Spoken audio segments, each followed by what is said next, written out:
vídeo de hoje iremos falar sobre o tema: o que é uma seita? Eu tenho certeza que você já ouviu algumas pessoas falando para você tomar cuidado com certas religiões, porque tem muitas religiões que é considerado como uma seita. A palavra seita, nos dias de hoje, tem um termo pejorativo, mas é importante nós sabermos qual é o seu real significado. Para entendermos o que significa a palavra seita, é importante nós também sabermos a origem da palavra heresia. A palavra heresia é uma adaptação do vocábulo grego haireses, que significa escolha, corrente de pensamento, divisão ou facção.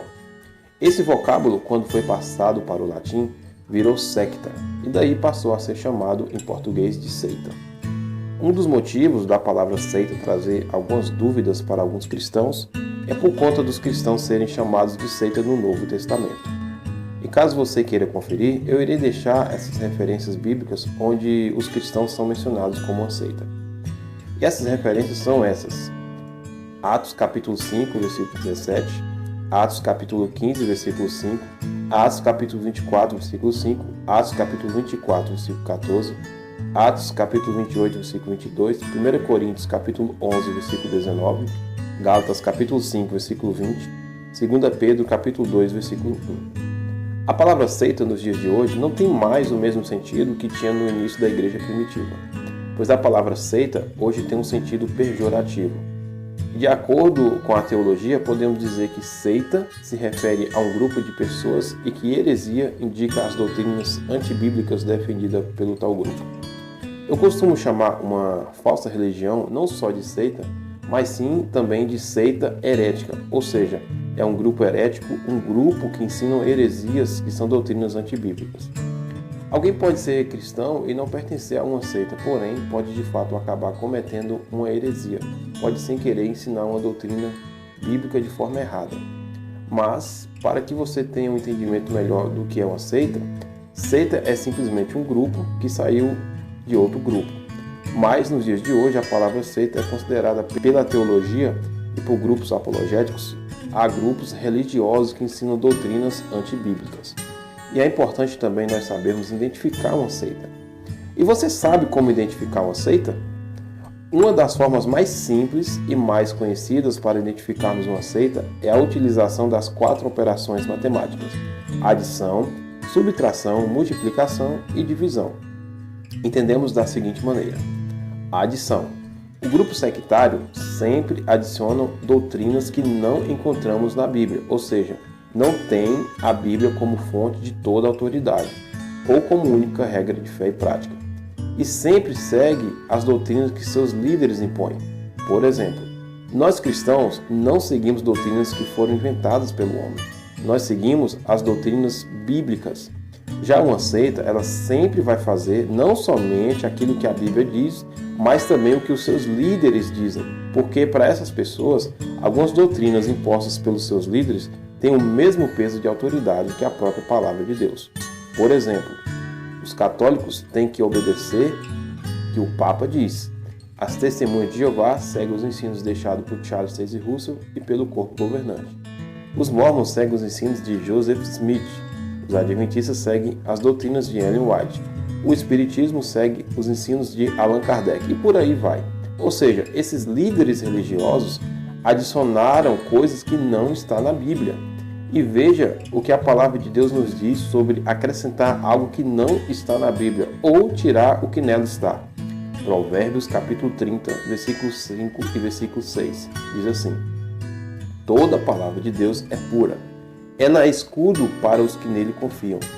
Olha só o que diz: nada acrescentes às suas palavras, para que não te repreenda e sejas achado mentiroso. Também em Apocalipse capítulo 22, versos 18 e 19, diz assim: eu, João, aviso solenemente aos que ouvem as palavras proféticas deste livro, se alguma pessoa acrescentar a elas alguma coisa, Deus acrescentará ao castigo dela as pragas descritas neste livro. E se alguma pessoa tirar alguma coisa das palavras proféticas deste livro, Deus tirará dela as bênçãos descritas neste livro, isto é, a sua parte da fruta da árvore da vida e também a sua parte da cidade santa. Então, como podemos ver, tirar ou acrescentar algo na Bíblia, isso pode nos causar uma série de consequências para nossas vidas, meus irmãos. Como foi mencionado aqui em Apocalipse capítulo 22, podemos perder a nossa parte da fruta da árvore da vida, ou seja, podemos perder a nossa salvação. E aí, você arriscaria a sua salvação no palpite errado dito por esses falsos profetas, por esses líderes? Isso é muito sério, meus irmãos.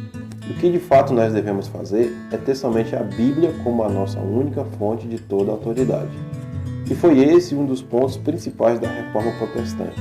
Sola Escritura, ou seja, somente a Escritura, somente a Bíblia como única fonte de toda a autoridade. Segunda operação matemática é a subtração. O grupo subtrai, ou seja, diminui a pessoa de Jesus. Por exemplo, não considero Jesus como Deus Todo-Poderoso, comparo Jesus como seres humanos ou mitológicos.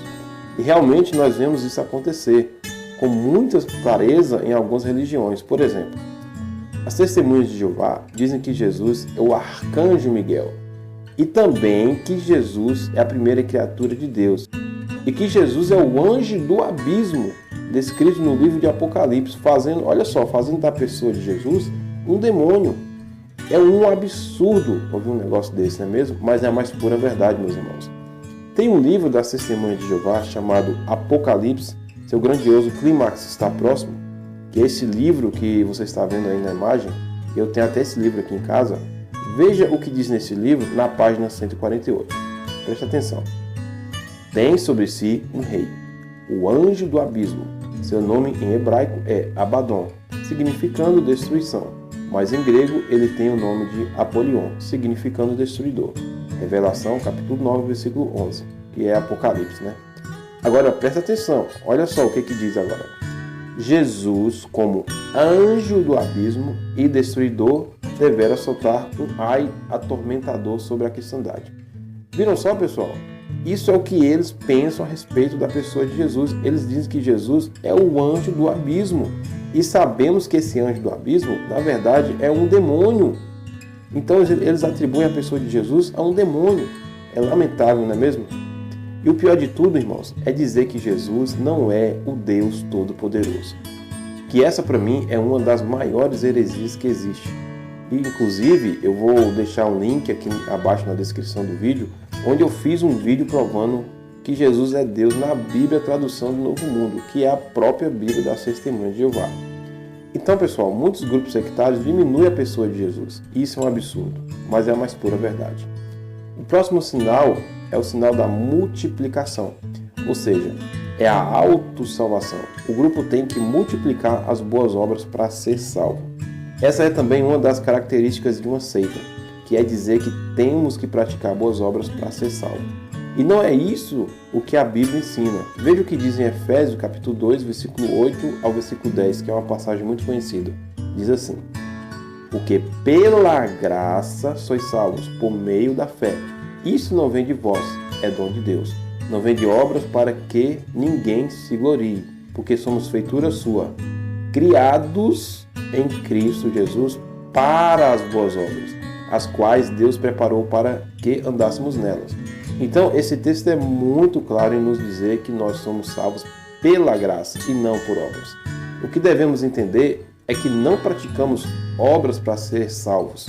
Nós praticamos boas obras porque já somos salvos. Essa, irmãos, é a diferença que as seitas não conseguem entender. Também vou deixar aqui um link na descrição onde eu falo em um vídeo sobre salvação pela graça e não por obras, onde eu faço um contraste dos ensinamentos do apóstolo Paulo e de Tiago. O próximo sinal da matemática é o sinal da divisão. A seita divide a fidelidade dos adeptos entre Deus e a organização a que pertence. As seitas, elas são exclusivistas no tocante à salvação. Facilmente você identificará uma seita, porque todo grupo sectário vai dizer que só a sua organização é que salva. Por exemplo, para as Testemunhas de Jeová, só a organização delas é que salva, né? Eles dizem isso nas suas publicações. Para os Adventistas do Sétimo Dia, se você não for batizado e não tornar um Adventista do Sétimo Dia e não seguir os seus ensinamentos, as suas doutrinas, principalmente as doutrinas de Ellen G. White, você não é salvo. Para o catolicismo romano, Eles sempre têm o costume de dizer que só a Igreja Católica é que salva. Então, sempre as seitas irão dizer que é somente a religião delas que salva.